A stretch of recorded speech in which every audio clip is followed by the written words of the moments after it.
ഇന്ന് നിങ്ങളുമായിട്ട് ഞാൻ പങ്കുവയ്ക്കാൻ ആഗ്രഹിക്കുന്ന ഒരു കാര്യം എന്ന് പറഞ്ഞാൽ, നമ്മുടെയൊക്കെ ഈ പ്രായത്തിലുള്ളവർക്കൊക്കെ ഓർമ്മയുണ്ടാവും, നമ്മൾ പണ്ട് കാലങ്ങളിൽ നമ്മൾ ഒരു ദിവസം തുടങ്ങിയിരുന്നത് തന്നെ ഉറക്കം എണീറ്റാൽ കുട്ടികൾ മുറ്റത്തേക്ക് പുറത്തിറങ്ങി മുറ്റം തൂക്കുക എന്നുള്ളത് ശരിക്കും കുട്ടികളുടെ ഒരു കടമ അല്ലെങ്കിൽ ഒരു രാവിലെയുള്ള ഒരു പ്രവൃത്തിയായിരുന്നു. അത് നാട്ടിൻപുറത്ത് എനിക്ക് തോന്നുന്നു ഇപ്പോഴും അങ്ങനെയൊക്കെ ഉണ്ടെന്ന്. അപ്പോൾ ഈ മുറ്റമടിയുടെ ഒരു പ്രത്യേകത, അത് ആരോഗ്യവുമായിട്ട് അതിനെ എങ്ങനെ ബന്ധിപ്പിക്കാം എന്നൊന്നും ഒരു ചിന്ത നിങ്ങളുമായി പങ്കുവയ്ക്കാൻ ഞാൻ ആഗ്രഹിക്കുകയാണ്. അപ്പോൾ നമ്മൾ രാവിലെ ഉറക്കം എണീറ്റ് മുറ്റമടിക്കുന്നു എന്ന് നമ്മൾ പറയുമ്പോൾ ശരിക്കും പ്രകൃതിയുമായിട്ട് നമ്മുടെ ഒരു കണക്റ്റാണ് അവിടെ എസ്റ്റാബ്ലിഷ് ആയി വരുന്നത്. ഇപ്പോൾ നമ്മുടെ കുട്ടികൾക്കൊക്കെ മിക്കവാറുമുള്ള, പ്രത്യേകിച്ച് ഈ നഗരത്തിലുള്ള കുട്ടികളാണെങ്കിൽ നമ്മൾ കമ്പ്യൂട്ടർ, രാവിലെ എണീറ്റ് ഉടനെ മൊബൈലിൽ അല്ലെങ്കിൽ കമ്പ്യൂട്ടറിലേക്കാണ് പോകുന്നത്.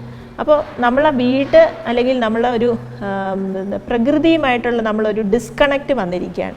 അപ്പോൾ അതൊന്ന് തിരിച്ചു പിടിക്കുന്നത് ഒരുപാട് കാര്യങ്ങൾക്ക് അത് ഉപകാരപ്രദമാവും. പ്രത്യേകിച്ച് ആരോഗ്യവുമായി ബന്ധപ്പെട്ട് നമ്മൾ നോക്കുകയാണെങ്കിൽ നമുക്ക് പരിസര ശുചിത്വം വളരെ പ്രധാനപ്പെട്ട ഒരു കാര്യമാണ്. കേരളത്തിൽ നമുക്കറിയാം, ഈ അടുത്ത് ഒരുപാട് ഡെങ്കിപ്പനി അല്ലെങ്കിൽ മറ്റ് സാംക്രമിക രോഗങ്ങൾ, എലിപ്പനി, ഇങ്ങനെയുള്ളത് പല രീതിയിലുള്ള സാംക്രമിക രോഗങ്ങളുമുണ്ട്.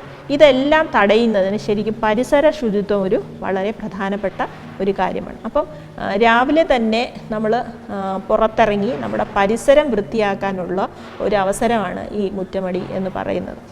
നമ്മുടെ ആ സമയത്ത് പുറത്തിറങ്ങി അവിടെ ഉള്ള ചിരട്ട അല്ലെങ്കിൽ പാട്ട ഇങ്ങനെ വേർതിരിച്ചിടേണ്ട സാധനങ്ങളൊക്കെ വേർതിരിച്ചിടും. ഇപ്പം മറ്റ് അങ്ങനെയൊക്കെ എല്ലാം തൂത്ത് കൂട്ടിയിടും. അപ്പോൾ ഇത്തരത്തിലൊരു ശീലം നമുക്കൊന്ന് തിരിച്ച് പിടിച്ചാൽ ശരിക്കും ആരോഗ്യത്തിന് അത് വളരെ നല്ലതാണ്. നമ്മുടെ കുട്ടികൾക്കൊരു ഫിസിക്കൽ ആക്ടിവിറ്റിയുമാവും, നമ്മുടെ പരിസര ശുചിത്വത്തിന് വളരെ ഒരു നല്ല മാറ്റമുണ്ടാവുകയും ചെയ്യും. അതുകൊണ്ട് എനിക്ക് ഇന്ന് നിങ്ങളോട്, ഇത് കേൾക്കുന്ന എല്ലാവരോടും അപേക്ഷിക്കാനുള്ള ഒരു കാര്യമാണ്, നമ്മുടെ കുട്ടികളുടെ ഇടയിൽ അല്ലെങ്കിൽ മുതിർന്നവരെങ്കിലും നമ്മൾ പ്രഭാതത്തിൽ ഒന്ന് പുറത്തിറങ്ങി നമ്മളുടെ പ്രകൃതിയുമായിട്ടുള്ളൊരു കണക്റ്റ് എസ്റ്റാബ്ലിഷ് ചെയ്ത് നമ്മുടെ പരിസരം ശുചിയാക്കാൻ വേണ്ടി മുറ്റമടിക്കുന്നത് ഒരു ശീലമാക്കി മാറ്റിയാൽ വളരെ നന്നായിരിക്കും. നമുക്ക് എല്ലാവർക്കും ഒത്തുചേർന്ന് നല്ലൊരു ഐശ്വര്യമുള്ളൊരു പ്രകൃതി നമ്മുടെ കേരളത്തിൽ ഉണ്ടാക്കാൻ വേണ്ടി പ്രയത്നിക്കാം. തിരിച്ചു പിടിക്കാം നമുക്ക് മുറ്റമടിയെ.